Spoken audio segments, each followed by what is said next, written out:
সম্প্রতি ভারতের প্রধানমন্ত্রী জনাব নরেন্দ্র মোদী তিনি ভারতের যে পশ্চিমবঙ্গ তার রাজধানী কলকাতা তার আশেপাশের যে নাসিরনগর এলাকা রয়েছেন সেই নাসিরনগর এলাকার একটি নির্বাচনী জনসভাতে বক্তব্য দিয়েছেন এবং সেই বক্তব্যে তিনি যেভাবে বাঙালির বিরুদ্ধে, বাংলা ভাষার বিরুদ্ধে এবং বাংলা দেশের বিরুদ্ধে বিষোদ্গার করেছেন, আপাত দৃষ্টিতে এটি তৃণমূল কংগ্রেস বা মমতা ব্যানার্জির বিরুদ্ধে তার যে একটি রাজনৈতিক স্ট্যান্ড সেটা মনে হলেও একটি স্বাধীন সার্বভৌম দেশ হিসাবে ভারতের যে কেন্দ্রীয় সরকার সেই কেন্দ্রীয় সরকারের মনোভাব বাংলাদেশের ব্যাপারে কতটা জঘন্য, কতটা ধ্বংসাত্মক এবং কতটা নির্মম এবং নিষ্ঠুর সেটি তার সেই বক্তব্যে ফুটে উঠেছে। আমি জনাব নরেন্দ্র মোদীর সেই ভাষণটি নিয়ে অনেক চিন্তা ভাবনা করেছি এবং সেই ভাষণের প্রতিক্রিয়াতে তৃণমূল কংগ্রেসের সভানেত্রী এবং পশ্চিমবঙ্গের মুখ্যমন্ত্রী মমতা ব্যানার্জি তিনি যে বক্তব্য দিয়েছেন সেই বক্তব্য শুনেছি। সেই বিষয়গুলো নিয়ে সংক্ষেপে আলোচনা করার চেষ্টা করব। আপনারা জানেন যে সেখানে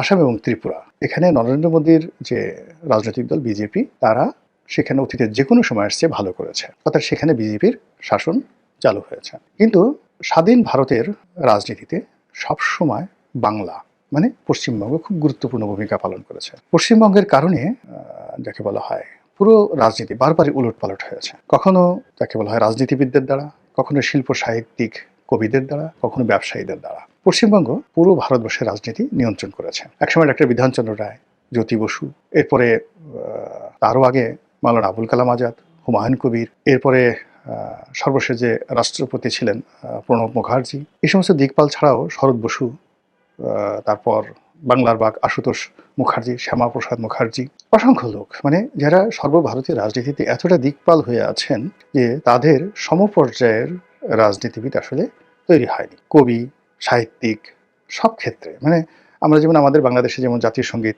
রবীন্দ্রনাথের, ভারতের জাতীয় সঙ্গীত তো রবীন্দ্রনাথের, বাড়ি কোথায়? এই কলকাতাতে। আবার তিনি বিয়ে করেছেন কোথায়? যশোরে, আমাদের এই জায়গাতে। তো ভারতের যারা রাজনীতি করেছেন প্রথম থেকে তারা বাংলাকে সবসময় ভয় পেয়েছেন, অর্থাৎ বাংলা যখন একত্র থেকেছে তার সঙ্গে সঙ্গে বিহার এবং উড়িষ্যা অটোমেটিক চলে এসেছে, আসাম এবং ত্রিপুরা সেখানে বাংলার করদ রাজ্যে পরিণত হয়েছে। তো এখন একটু ম্যাপের দিকে তাকান তো, যে বাংলাদেশের ভূখণ্ড, তার সঙ্গে পশ্চিমবঙ্গ, বিহার, তারপরে আসাম, উড়িষ্যা, এই যে অঞ্চলটি হাজার হাজার বছর ধরে একত্রে ছিল এবং এই অঞ্চলটি দিল্লির মানে এখানে যত বেশি ঐক্যবদ্ধ হয়েছে দিল্লির সিংহাসন তারা নিয়ন্ত্রণ করেছে। সেটা পালদের আমল বলেন, সেনদের আমল বলেন, শশাঙ্কের জমানা বলেন, হর্ষবর্ধনের জমানা বলেন, সব সময়টাতে, এমনকি বাংলা, বিহার, উড়িষ্যা সেই মুর্শিদ কুলি খান থেকে নবাব সিরাজউদ্দৌলা পর্যন্ত এই পুরো সময়টি বাংলা থেকে দিল্লি নিয়ন্ত্রিত হয়েছে। এমনকি ভারত ইংরেজ শাসনের যে বুনিয়াদ কোত্থেকে হয়েছে? এই বাংলা থেকে। তারাই বাংলা, বিহার, উড়িষ্যা নবাবকে পরাজিত করে এই প্রথম কলকাতাতে তাদের রাজধানী স্থাপন করেছে এবং একেবারে শেষ 1905 সন বা 11 সনের দিকে সেই তারা বঙ্গভঙ্গ করতে বাধ্য হয়েছে। এর কারণ হলো তারা দেখলো যে এই বাংলাই তাদের যাকে বলা হয় পতনের মূল কারণ। মমতা ব্যানার্জি তার বক্তব্যে বলেছিলেন যে এই বাংলা সম্পর্কে ইংরেজদের যে ভয় ছিল, পুরো ইংরেজ জমানাতে তারা মোট 7 লক্ষ কয়েদিকে আন্দামান নিকোবর দ্বীপপুঞ্জে তারা নির্বাসিত করেছিল এবং তার টোটাল লিস্ট মমতা ব্যানার্জি সেখান থেকে নিয়ে এসেছে। ভারতবর্ষের অন্য কোনো জায়গা থেকে এর কাছাকাছি মানে যত লোক আন্দামান নিকোবর দ্বীপপুঞ্জে নির্বাসিত হয়েছিলেন তার 90% বাংলার আর 10% মাত্র পাঞ্জাবের। এই যে বিপ্লবী, এই বিপ্লবীদের কারণে কি হলো, ইংরেজরা বাংলাকে 2 ভাগে বিভক্ত করেছে আর তারা পাঞ্জাবকে 2 ভাগে বিভক্ত করেছে, পূর্ব পাঞ্জাব, পশ্চিম পাঞ্জাব। পাকিস্তানের যেমন একটা পাঞ্জাব আছে, আবার ভারতের একটা পাঞ্জাব আছে। ফলে এই দুটো পাঞ্জাব যখন একত্র থেকেছে তখন তারাও দিল্লিকে ডমিনেট করেছে, কিন্তু বাংলার মতো এতটা করতে পারেনি কখনো। এই জন্য সেই আকবরের জমানাতে, তার আগে সুলতানি জমানাতে, মানে সেই কুতুবউদ্দিন আইবেক থেকে শুরু করে মুঘলদের আসার পূর্ব পর্যন্ত যে জমানাটা, সেই প্রায় 400 বছর, এটিকে সুলতানি জমানা বলা হয়। এই সুলতানি জমানাতেও এই বাংলাকে মানে দিল্লির যারা প্রভু ছিলেন তারা এই বাংলাকে খণ্ড বিখণ্ড করে দিয়েছেন। কখনো তারা 12 ভূঁইয়া বানিয়েছেন, কখনো বাংলা, বিহার, উড়িষ্যা করেছেন, কখনো ঢাকা থেকে মুর্শিদাবাদে নিয়ে গেছেন, সব এলোমেলো করে দিয়েছেন। আর সর্বশেষ যেটা যাকে বলা হয় যে ইংরেজরা যেটা করেছে সেটার উপর কিন্তু ভারত আছে। এখন ভারত কিন্তু বাংলাদেশটা দখল করতে চাচ্ছে না, কেননা ভারত যদি বাংলাদেশ দখল করতে চাইতো 71 সনে কিন্তু তারা সেটা করতে পারতো উইদিন 1 মিনিট। এটা কোনো ব্যাপারই ছিল না। 16 ডিসেম্বর তারা সেটা করে নিতে পারতো, একীভূত করে নিতে পারতো। ট্রু শব্দ, আমরা যেখানে এখন একজন সার্জিস হাসনাতের ভয়ে সকাল বিকাল ফিট পড়ছি, আমরা এখন যেখানে জামাতের বা শিবিরের একজন লোক ধমক দিলে আমাদের কাপড় নষ্ট হয়ে যাচ্ছে, আমরা হা করে থাকছি, আমরা ডক্টর মোহাম্মদ ইউনূস বা তার প্রেস সেক্রেটারি যদি আমাদের দিকে একটু হালকা করে চোখ মারে জাস্ট একটা চোখ টিপ মারে, আমাদের জীবনে কি আমদ ঘটে যাবে। এই হলো আমাদের সাহস। এই একই অবস্থা আমরা শেখ হাসিনার জমানাতে আমরা তাকে ভয় পেয়েছি, মইনুদ্দিন ফখরুদ্দিনকে ভয় পেয়ে আমরা রীতিমতো একেবারে টয়লেট করে দিয়েছি। তার আগে আমরা হাওয়া ভবনকে ভয় পেয়েছি, হাওয়া ভবনের আগে আমরা সেই শেখ হাসিনাকে ভয় পেয়েছি, শেখ হাসিনার আগে আমরা এরশাদকে ভয় পেয়েছি, এরশাদের আগে মানে আমরা ভয় পাইনি কাকে বলেন তো? ওই সিংহাসনে যে বসেছে তাদের কাকে আমরা ভয় পাইনি? আমরা খালি আল্লাহকে ভয় পাইনি আর নিজেকে ভয় পাই, নিজের বিবেককে ভয় পাইনি। এছাড়া পৃথিবীর সবাইকে আমরা ভয় পেয়েছি। আমরা পর্তুগিজদেরকে ভয় পেয়েছি, আমরা মানে ফ্রান্সকে ভয় পেয়েছি, ওলন্দাজদের ভয় পেয়েছি, আফগানিস্তানে যারা আসছে তাদেরকে ভয় পেয়েছি, ভারতের গুজরাট থেকে যারা এসছে তাদেরকে ভয় পেয়েছি, তুরস্ক তার্কি থেকে ইকতারউদ্দিন মোহাম্মদ বিন বখতিয়ার এসেছেন তাকে ভয় পেয়েছি, কাকে ভয় না পেয়েছি। কিন্তু যে জিনিসটা হলো সেটা হলো সেই দিক থেকে 1971 সালে ভারতের যে বাহিনী তাকে আমাদের ভয় না পাওয়ার কোনো রিজন ছিল না। There is no reason. আমরা সেই 71 সনের সাথে আমাদের সাহস বাড়ার কথা না, এখন আমাদের তো অনেক সাহস এখন বেড়ে গেছে, এখন প্রযুক্তি আছে, ওটা আছে, ওটা আছে, আমরা ক্যান্টনমেন্ট মানে পুড়িয়ে দিতে চাচ্ছি, দখল করতে চাচ্ছি। এই সাহসের মধ্যে যার যার অবস্থান থেকে আমরা কিভাবে আমাদের হাত পা কাঁপছে, ঠ্যাং কাঁপছে। আমার কাছে মনে হচ্ছে যে আমাদের যারা এই মুহূর্তে যত বেশি গলা কাঁপাচ্ছে, বড় কথা বলছে, তাদের ঠ্যাং বা পা তত বেশি থরথর করে কাঁপছে।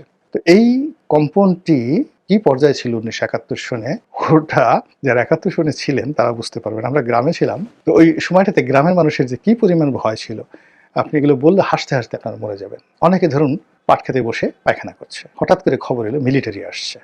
মিলিটারি আসছে এই কথা শুনে সে যে কি করতেছিল এটা ভুলে গিয়ে সে যে দৌড় দিছে, দৌড় দেওয়ার সময় না আছে গামছা, না আছে কাপড়, ক্ষেত থেকে বের হওয়ার পর বুড়ার সারা শরীরে দেখা গেল পায়খানা লেগে আছে। এইরকম ঘটনা। অথচ মিলিটারি তখন ফরিদপুর জেলাতেই আসেনি, ফরিদপুর জেলার কোথাও মিলিটারি ক্যাম্প ছিল না। আর সদরপুরে আমি যে গ্রাম, সেই গ্রামে মিলিটারির ভয়ে এই ঘটনাগুলো ঘটেছে। অনেক মহিলার কি বলবো, আল্লাহ মাফ করে থাকতো, আস্তাগফিরুল্লাহ, প্রেগন্যান্ট যারা ছিলেন, কি যে হয়ে গেছে আপনি বলতে পারবেন না। এই যখন বাঙালি পালাতে গেছে, ধরেন আমাদের বাড়ি থেকে পাশের বাড়ি ছিল এক রাজাকারের, মোল্লাবাড়ি। এখন আমাদের বাড়ি থেকে এই মোল্লাবাড়ি সব মহিলারা গিয়ে পালালো, 400-500 মহিলা। বলেন তো এটা কোনো বুদ্ধিমানের কাজ? যে আলাদা আলাদা বিভিন্ন জায়গাতে পালালে সেটা আলাদা হতো। এক মোল্লা বাড়িতে গিয়ে এই মানে 2 দিন 3 দিন পর পরে মিলিটারি আসবে, পুরুষেরা যেত সব ক্ষেত খামারে, আর মহিলারা গিয়ে ওই মোল্লা বাড়িতে গিয়ে পালাতো। এই হলো বাস্তবতা, বাঙালির সাহস।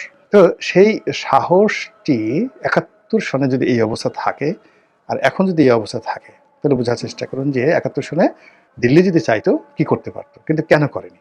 করেনি এই কারণে যে এই বাংলা, বিহার, উড়িষ্যার আবার এক হয়ে যাবে এবং এক হয়ে দিল্লি দখল করে ফেলবে, রাজনৈতিকভাবে দিল্লি দখল করে ফেলবে।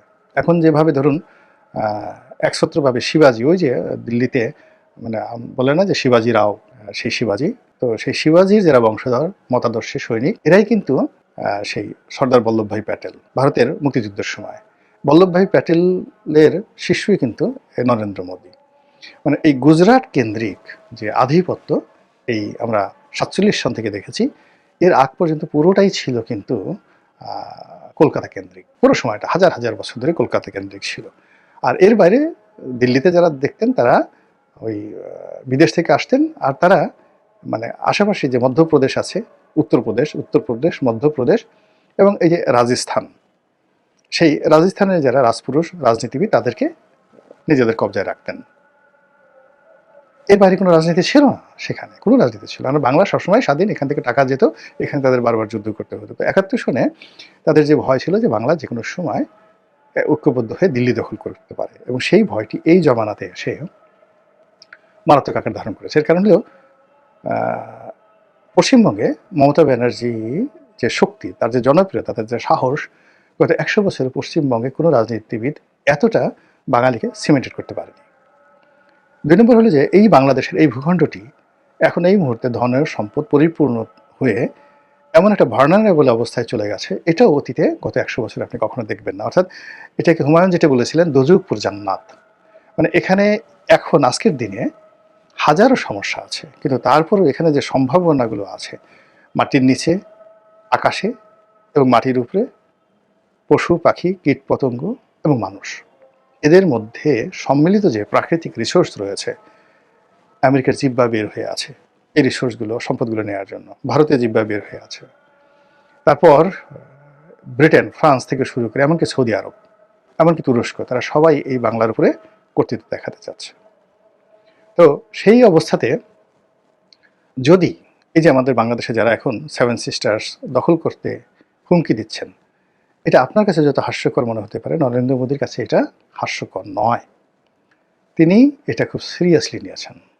এমনকি দিল্লির যারা কর্তা ব্যক্তি রয়েছেন, কংগ্রেসের যারা কর্তা ব্যক্তি রয়েছেন, শশী থারুরের মতো যারা থিঙ্ক ট্যাঙ্ক রয়েছেন, তারা সরাসরি হাসনাতের নাম উচ্চারণ করে, মেনশন করে, বা ওসমান হাদির নাম মেনশন করে এখন তারা বক্তব্য দিচ্ছেন যে এটা এই শশী থারুরদের নাক এত উঁচু, তারা তো শেখ হাসিনার নাম উচ্চারণ করতে চায় না, বঙ্গবন্ধুর নাম উচ্চারণ করতে চায় না। প্রেসিডেন্ট জিয়াউর রহমানের নাম শশী থারুর কোনোদিন উচ্চারণ করেছেন, যেখানে তারেক রহমান সাহেবের নামই জানেন কিনা সন্দেহ, এরকম একটা ভাবসাব তারা দেখান। তো সেখানে কতটা দায় ঠেকলে তারা হাসনাত, সার্জিস, কিংবা মানে সেই যে পাটোয়ারি, নাসিরুদ্দিন পাটোয়ারি, আক্তার, এদের নাম নিচ্ছেন, ইউনূসের নাম নিচ্ছেন, ঘন ঘন ইউনূসের নাম নিচ্ছেন, ইট মিনস তারা ভয় পাচ্ছেন।